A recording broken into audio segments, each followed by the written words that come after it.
Hello everyone, welcome to another video tutorial on the Code Angle channel. In today's video, I'll be showing us how to create phone number authentication making use of Supabase, Vue.js and Vuetify, as well as a service called Vonage. Now, when it comes to phone number authentication, Supabase provides us with so many options, some of which includes the traditional email and password. You have the phone number authentication, you have Apple, Azure, Discord, Bitbucket, and the likes. But for today's video, we're going to be making use of phone number authentication. And under the phone number authentication in Supabase, you are provided with 4 different services. You have Twilio, you have MessageBird, you have Text Local, Vonage, and Twilio Verify. Today, I'll be making use of a service called Vonage. If you are not familiar with Vonage, Vonage is like an online cloud communications provider. They have so many APIs you can use. They have voice API, the video API, SMS API, which is what we're going to be using today, and then the verification API. So depending on what you want to do, they have so many solutions for you. In addition to this, we're going to be making use of Vuetify as well in this tutorial, which is going to be about making use of the OTP input in Vuetify. Vuetify has a special component that allows us to make use of this functionality, as you can see on the page, where you can just enter values seamlessly, and then with that we can just verify the SMS we get from Vonage and then authenticate the user. So basically that's what we're going to be doing today. Make sure you like and subscribe so that the YouTube algorithm can favor this channel. With that, I think we can get started with this tutorial. So to get started with this tutorial, I'm going to create a new Vue.js project from scratch, making use of the command prompt. And in this command prompt, I already have the Vue CLI installed. So to create a new project, all I need to do is just to type in Vue create and then the name of the project, which I'm going to call Vue-OTP. So I'm going to press enter, and then some prompts are going to get presented to me. So I'm going to select the one I prefer the most. So as you can see, it presents me with either the default template for Vue 3, the default template for Vue 2, or for me to manually select features. I think I'll go with the last option. So I need to bring down the arrow and then select the last option, which is manually select features, by pressing enter. And then as you can see, we get presented with more prompts, and these are options which I can select. If I want TypeScript, all I need to do is to press the space bar and that is going to get selected. I already have Babel pre-selected for me, so I'm fine with that. Another thing I think I need is the Vue router, so I'm going to select that. And then I need to scroll down. I have linter pre-selected for me. I think I wouldn't want that. I think I already have my code formatter. I already have a plugin for that in Visual Studio Code, so I'm not going to select that for now. And I think that's all I need, and I'm going to press enter. And then the next prompt says, do I want Vue 3 or Vue 2? I think I'm going to go with Vue version 3, which is the latest version of Vue.js.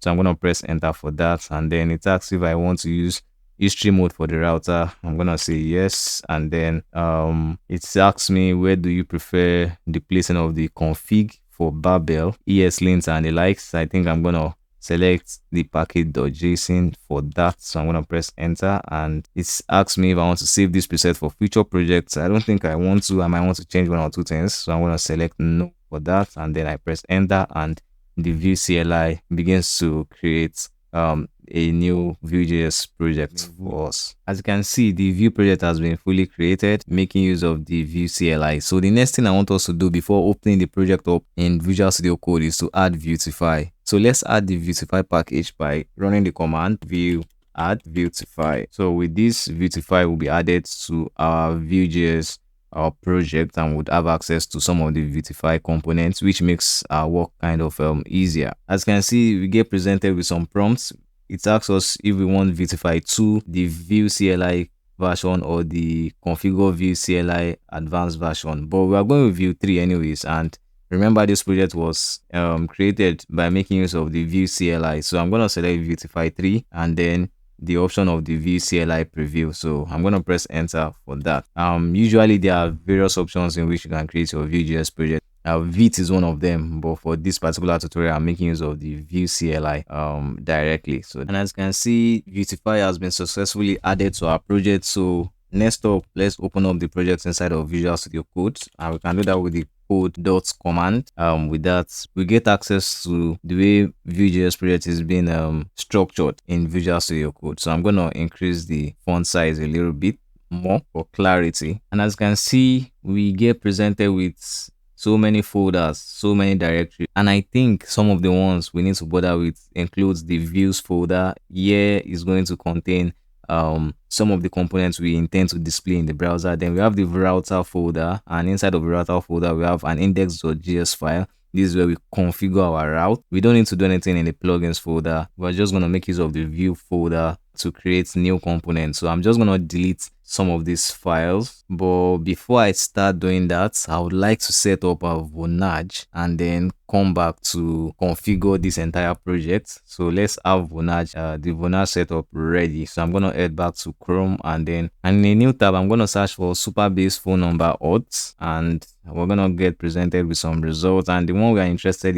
in is the phone auth with Vonage. So I'm going to click on that, and it's going to open up, and this is the basic documentation on how to set up phone number authentication making use of Vonage. So for me, I'm gonna just create a new Vonage account. As you can see, this is the link to do that. If you look at this link, you see dashboard.nextmo. That's because Vonage acquired a company called Nextmo, and then they are now the new owners of that platform, which is Nextmo, which doesn't exist anymore. So I'm gonna click on sign up, and we get presented with some input box which we need to fill right now. So the first one is the email address. So I'm just gonna go with one of my email addresses, and you are free to do the same as well. So the next step is to enter your first name. I'm gonna enter my name and my last name, my password, confirm password, country code. I'm gonna select a country code, and then the phone number of that country, which I just input right now, and then I'm gonna click on create my free account. So the account is gonna get generated for us. So as you can see on the page, a link is going to be sent to our email box. So I'm just going to open up my email address, and as you can see, the link is shown right here for the Vonage API. So I just need to verify my email address, and then we're good to go. So I'm going to click on verify new email address button, and as you can see, this prompt here is asking me if I want WhatsApp. I don't need two-factor authentication using WhatsApp, so I'm just going to click on continue, and then the registered number is going to get sent a verification code. So I'm just going to check for that code and then input it so I get access into the dashboard. So I can click on verify, and as you can see, my sign up is complete. So I get to answer some other questions like, am I a developer? I'll select yes, and then it asks me if I want to select a programming language. I think I'll go for Node.js. For now, it's not really important to what we're trying to do. So instead, we should select the products we want to get started with. What we want is the SMS. So our account is getting created for us. So we just have to wait a little bit for that to complete. And as you can see, this is the Vonage API dashboard. So as you can see on the left sidebar, we have a balance of €2 given to us. And then so we just need some few details on the left sidebar, one of which is the phone number that was provided for us. So if I scroll probably to numbers, and I click on that drop down, you can see it says your numbers right here. If I click on that, it's going to show the number that was assigned to me by default, and this number has the ability or the features of receiving and sending SMS, as you can see right here, and it's a type of mobile, and this is the number right here. So if you create a new account, it's gonna get generated for you, and it's gonna get built in 29 days time. But this is a free account, we can use it to do whatever we want to do right now. So for now, I think this is all we need to do, and head straight back to our Vue.js project. So now that we are back inside of Visual Studio Code, I just want to quickly clean up the templates we get provided with. So the first thing I want to do is to delete this hello world file we have right here. We don't need that. I'm just going to delete that quickly, and then inside the views folder as well, I'm going to delete these two files we have right here. Delete that, as well as the home view. We don't need this top. Then next up, I need to create two new files inside of the view folder. So the first file I want to create phone number component. So I'm just going to type in phone number.view, and then still within the views folder, I'm going to type in signin.view. I'm going to press that. So we get our two components created. So I'm just going to generate a boilerplate template by running the command view init, and as you can see, the boilerplate gets generated for us, and I'm going to do the same on the phone number component as well by running view init, and then same thing gets applied. Now the next step is to just enter a default text right here. I can just enter h2 tag and says hello number, and then in the view signing I can generate a HTML tag for that, so I can just say hello signing. I'm gonna save that as well. So what I want to do next is just to ensure these two components display on the browser. So to ensure that happens, so I need to head to the router folder, and within the router folder we have the index.js file. So first thing I'm gonna do is to clean this up as well. So I'm just gonna remove the home view, which doesn't exist anymore, and then I'm gonna get rid of everything we have right here. In fact, we can just edit this instead of cleaning it up totally. So I can just remove the comments we have right here. We don't need the comments. However, what we need is the default part. So the landing page of the project is going to be the phone number route. So for this particular object, I'm going to call it phone number, and then the components, I'm going to remove the home view, which we deleted, and I'm going to bring in phone number, which is coming from views /phone number.view. I can just have the // right there, and then below that we have the sign-in component. So instead of about, I'm going to have sign-in, and then the name is going to sign in as well. Now you notice that the two objects are different. This object is different from this object. The difference here is that the second object we have right here is being lazy loaded. So that's why it's coming in this form of syntax. So I'm just going to let it go with this particular format. That is, the sign-in component is going to be lazy loaded. Anytime we go to this component, it's going to get lazy loaded. Now I'm just going to remove the about.view and instead put in signin.view, and then we save. So I think our router is now fully configured. Just to ensure that we don't have any other issues in the rest of the templates, I'm going to open the app.view. I think this is looking fine, and then the main.js is also looking good as well. We don't have any components we've deleted being referenced in both files, and I think I can serve the project in the terminal to see if we will not get any form of errors. So to do that, I'm just going to run npm serve, and then I press, and as you can see, our project has compiled successfully and it's hosted on localhost 8080. So I'm just going to head back to the browser, and then I'm going to close some of these tabs. I don't think we need them anymore for now, and I'm going to open up localhost 8080 in the browser, and as you can see, our components loads, and you can see it says hello number, which is the landing page. We called the part the landing page is called phone number, and in the phone number file we have hello phone number. If I want to navigate to the sign-in component, all I need to do is just /sign in. I believe you can see hello sign in. That means those two components are working fine, and as you can see, our router has now been fully configured, so we can move to the next step. So the next step is to set up Supabase, and I want to start this from scratch so that you fully understand how to create this particular project. So what I'm going to do is to create a new Supabase project, although I already created one, but let's just create a new project. So this is going to be very clear, and let's start by creating a name for the project, and I'm going to call the project VueOTP. And then I'm going to scroll down. We get asked what region we want. I think I'm going to prefer a region in Europe, and precisely, let's say Western Europe. And then it's a free plan because this is meant for educational purposes. So I'm just going to select the free plan, and then we need a password for the database. Okay, I'm just going to go with regular password for that, and it says I need a stronger password. Yeah, I think we're good to go. So I'm going to create new project, and we're gonna wait for that to get created for us. And once that is done, the next step would be to set up login authentication for us that allows our phone number to be possible. And in fact, while this is being created, I can just head to the terminal and stop the server, and with this we can install Supabase. And to install Supabase, we're gonna make use of npm. I'm gonna say npm install supabase /supabase-js.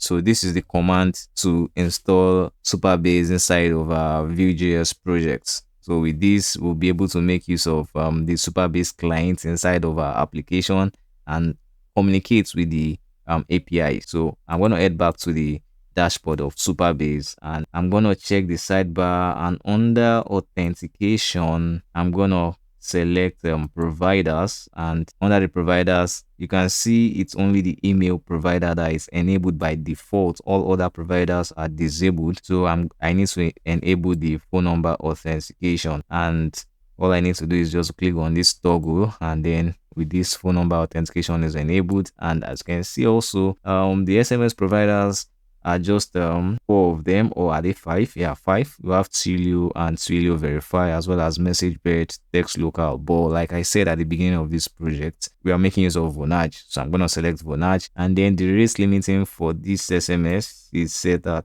30 per hour. I think that's fine.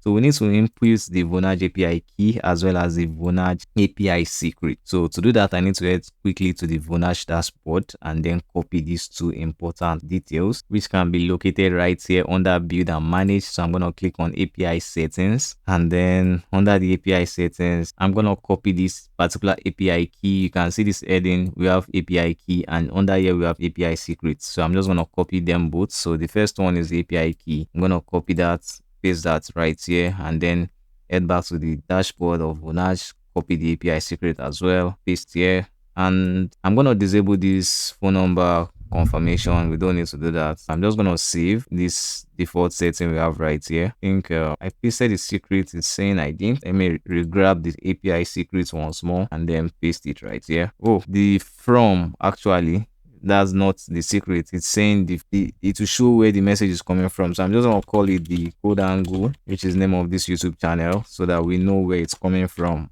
Actually, I cannot miss that. So I'm gonna click on save now, and our settings should be saved. As you can see, we've been able to configure the phone number provider, the phone number was provider, and we should be able to integrate this inside of our project. So the next step is to create the settings for Supabase inside of the Vue application. So within Visual Studio Code, we're going to create 2 very important files. One is going to be at the root of our project, the other is going to be within the src directory. So let's start with the one in the src directory. That's going to be called supabase.js. So I'm going to press enter, and then the second file is going to be .env. That's all. So that's our environment variable file. So those are the 2 files we are going to configure. So quickly, let's start with the supabase.js file. In this file, we're going to import create client from Supabase. So quickly, I can just type in import create client from Supabase /supabase-js. And next up, I'm going to create a variable called Supabase base URL. This URL is what we're going to grab from our Supabase dashboard in a moment. And then the next variable is called Supabase unknown key. We're going to grab that as well. And then finally, we need to export both variables by calling export const Supabase, and then we're going to set that to equals to create client Supabase URL and then the Supabase unknown key. Now we need to sort out these variables, because right now we've not gotten them from the Supabase dashboard. So quickly, I'm going to head back to the Supabase dashboard, and under settings, I'm going to click on API, and then I'm going to grab the first one, which is the URL. So I'm going to grab the URL, and then I'm going to set it up inside the .env file. I think that's the best practice for that. So to do that, I'm going to make use of a prefix called view_app. So without this prefix called view_app, this particular variable will not be accessible. If you call it something else, probably Supabase URL, without adding the prefix view_app, then it's not going to work. That's how the Vue CLI settings for this project is. So always have it in mind that the first keyword is view_app, and then whatever name you want to call it. So for us, we're going to call it Supabase_URL, and I'm going to set that equals to the URL, which is what we have right here. Then the second variable, which is the Supabase unknown key. So I'm just going to say view_app again, because that is the way it should work. That's how it's set up, and I'm going to call that Supabase_unknown_key, and I'm going to set that to the anonymous key, which I'm going to grab in a moment. So I'm going to go for this particular API key, the service role secrets. I'm going to go for this particular key. It helps us to bypass the role level security, and should never be shared in public, by the way. So whatever you do, do not push it to any form of version control. So make sure not to make that mistake. So I'm just going to paste it right here and I'm going to save, and we can now reference those API keys inside of our supabase.js file by calling process.env. I'm going to say process.env dot the first name, which is Supabase URL, and then the second one is the Supabase anonymous key. So I'm just going to grab that. I'm going to call the view underscore app underscore Supabase anon key. So I'm going to save them both. I think that's all for the configuration of Supabase inside of this project. So next up, we're gonna implement the phone number component. So we need to set up this component to be able to communicate with the Supabase backend and then trigger the sign in with OTP function. There's a particular function from Supabase Authentication that allows us to do that. So to get started with this, we need to make use of Vuetify to design the user interface. So to do that, I'm gonna get rid of this div, and then I'm going to start by making use of a tag called v-sheets. What we're trying to create is actually a form in Vuetify, making use of the Vuetify tags. So the view-sheet is going to be wrapped around the form. So next up, I'm going to make use of something called v-form, and within the v-form, we can now reference v-text-field. So we're going to add attributes to all these text fields as well. So to do that, we need to first within the v-sheet, I want this to be like in the middle of the page. So I'm just going to apply a width of 300 to this particular wrapper, and then the style, I'm going to make use of a styling inline style of margin top. So the major goal of this tutorial is to integrate sign-in authentication and not to make the best design. All I want to do is just to make this as presentable as possible. And then finally, we can add a class, and this class is going to be called mx-auto. So it's going to add some margin to our form. And then next up, in the v text field, I can just add a label, and I'm going to call it phone number. And I think that's all. We need a button as well before I forget. So I'm just going to create a new tag. So it's going to be v-btn, and I'm going to call it submit, and let's close the vbtn, and it's going to have some attributes as well. So it's going to be type of submit, and as well as it's going to be a block, and then we're going to give it a class of margin top, which is going to be set to 2. And with that, I think we're done with the configuration of our UI for the phone number.view. So I'm just going to save to see how this looks on the browser. So I forgot to start our server, so I need to start the server by running npm run serve. I'm going to head back to the browser, and as you can see, we have a phone number input field right here. I'm going to open the inspect element because we're going to set some things to local storage, and also in the console you see we don't have any form of error. So this input field actually looks really nice. So next up, let's just configure the phone number component. So we need to bring some things into these components, and one of the first things we need to bring in is called the router. So from Vue, so quickly I'm just going to import router from @/router, and then next up we need to bring in Supabase. So to bring in Supabase, I'm just going to say import Supabase from we have a Supabase file, so it has to be /Supabase. So now we have access to Supabase within this file, and for this phone number we need to bind the phone number to the data function. So to do that, within the v-text field, I'm just going to make use of the v-model to implement that. So I'm just going to say v-model, and I'm going to call it phone number, v-model phone number, and then let's create the data function we have within the export defaults. So I'm just going to say data, and then make use of the fat arrow, and then open a parenthesis, and within the parenthesis we're going to have the phone number. The initial value of the phone number is going to be an empty string, because at first instance we don't have any phone number like in the input field. You need to input it yourself. So with that, we can now make use of the methods objects. So the method objects in Vue allows us to perform some actions inside of Vue.js, actions such as handling events, because right now what we want to do is to submit a form by making use of the submit button. So to do that, we need to make use of the methods objects to do that. So quickly, I'm going to call method, and then within the methods, I'm going to create a submit function. So it's going to be asynchronous. So I'm going to make use of the async, and then I'm going to call it submit form. So this is the function we intend to create. So I didn't add comma right here. That's why we're having this error. So quickly, we need to create some validation for this particular form. So the first condition that allows us to create validation is we're going to say if this dot phone number dot length is less than 10. If the phone number is less than 10, then we're going to return an alert that says please enter a valid phone number. So we just return that. And then the next thing we want to do, if the phone number is more than 10, let's just console log this dot phone number inside of the console.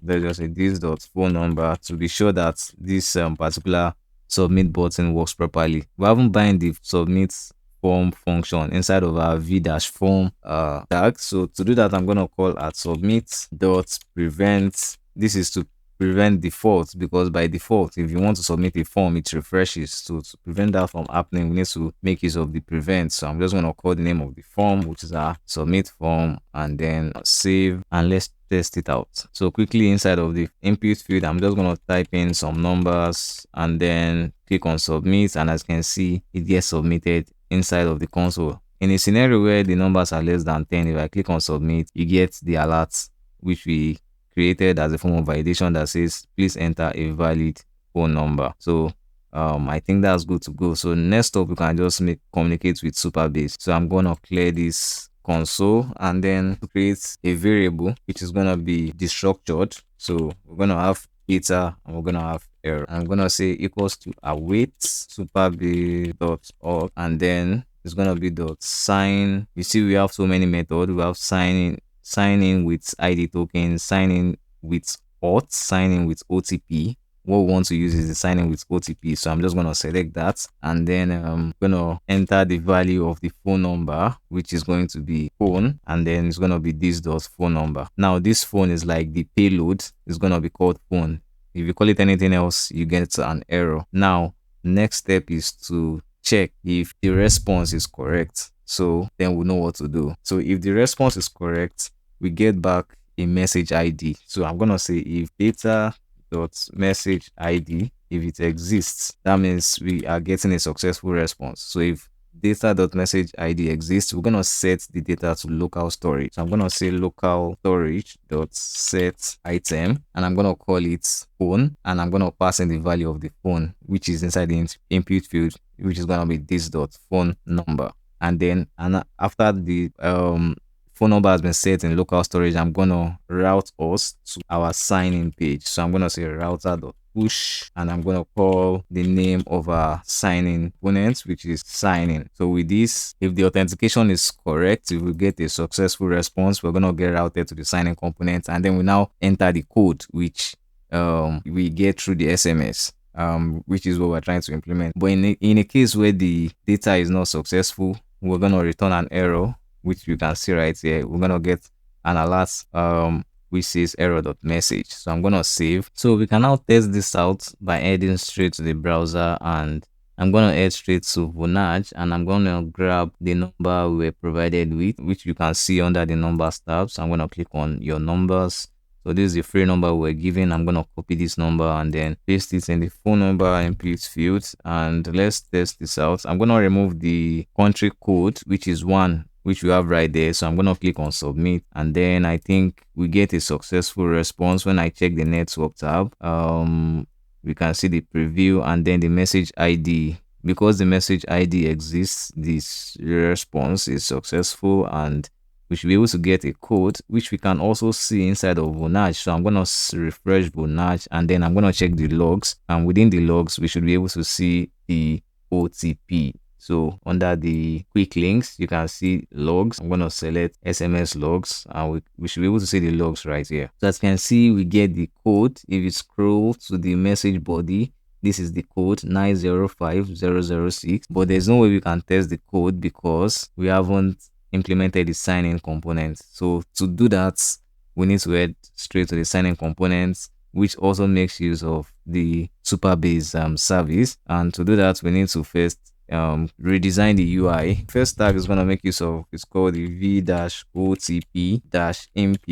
which is a special tag in Vuetify. So within this input tag, we're going to have lots of attributes. So the first one is going to be about the styling. So I'm going to give it a style, which is going to be a margin top of 18 cents. Next up, I'm going to give it a v-model attribute, which is going to be called OTP, because the input form is going to come in form of an OTP, and then we're going to give it a type of password. With this type, we don't get to see what is being typed inside the input field, and the length is going to be set to 6. So we're going to have 6 different blocks of field, and then we're going to give it a variant of solo dash inverted. I think that's all we need to do as far as the design is concerned. It's going to have an unchanged event handler. Before I do that, I want to first import the VOTP input, because we're going to need that. So I'm going to say import VOTP input, which is coming from Vuetify Labs, and then VOTP. We need to get this correct, or else we get an error. And then next up, we need to import Supabase, because we need to make use of the Supabase function inside of this component as well to verify our OTP. So, but before we proceed, I need to call the VOTP within the component, and then within this component I can just say VOTP inputs, and then with that our VOTP input should be visible in the browser. Okay, let's save and see how it looks on the browser. As you can see, the input works properly, just the way we want, but we need to set the initial value, which we bind right here with the v model, to empty string by default by making use of the data function. So quickly we can just make use of the fat arrow, and then the initial state of the OTP, we can set it to an empty string. So if I save, we should not have any value within this input field. As you can see, the input fields are now blank, which is what we want by default. Now what we need to do is just to pass the phone number inside of the verify OTP function, and this is going to be created inside of the method objects, like we did previously in the phone number component. So I'm just going to call methods, and within the methods I'm going to create an asynchronous function as well, and by making use of the sync keyword, I'm going to call the function update OTP. And within this function, the first thing we need to do is to get our phone number from local storage. So I'm just going to create a variable that says let's phone number is equals to locals.getItem. I think we called it phone. Yes, we called it phone in the signing component, so we'll be able to access that phone number, right? So we're gonna create another condition here that says if OTP.length is equals to 6. So that is, if the OTP.length is equals to 6, that means we have the right number of code. So I'm just gonna create another variable structure. The type is going to be type of SMS, and this OTP is not going to be OTP, it's going to be token. So that's the payload for that. So the payload of phone is phone number, the payload of token is this OTP, and then the payload of type is SMS.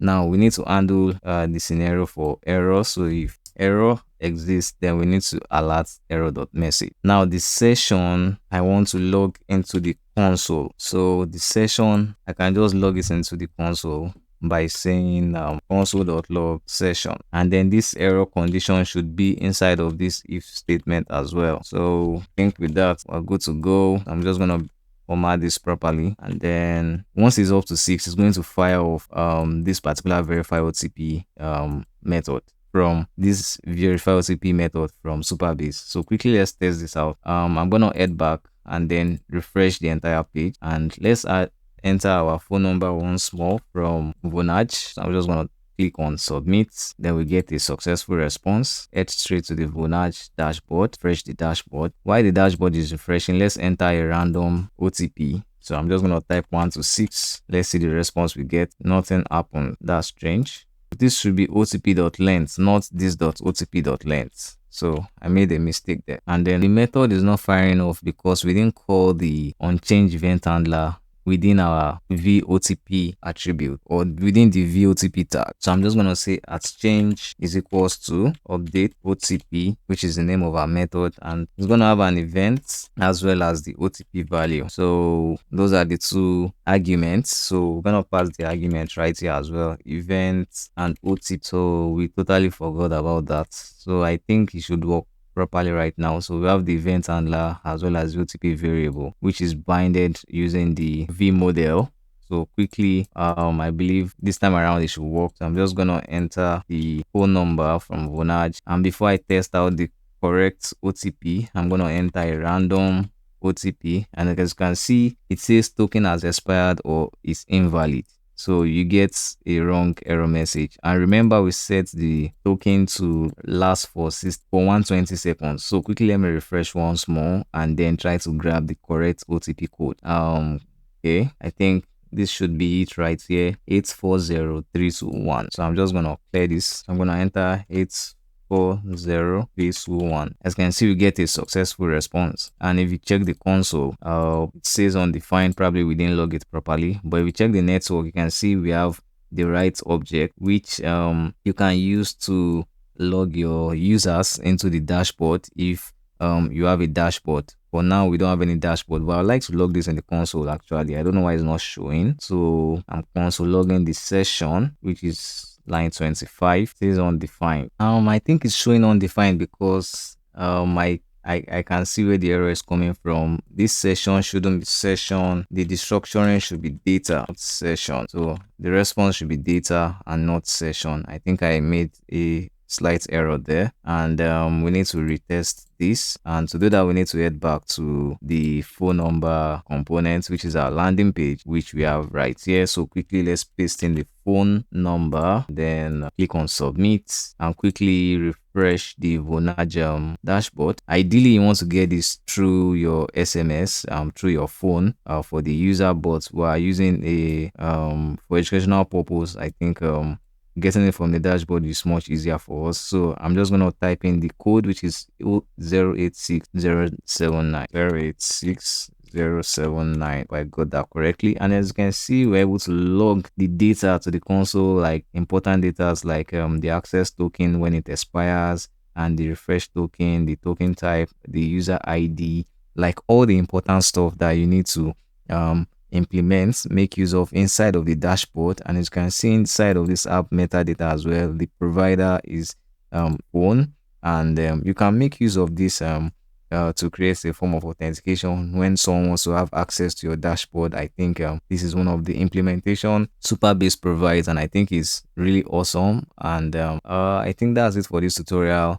I think I've been able to break it down as much as possible for everyone.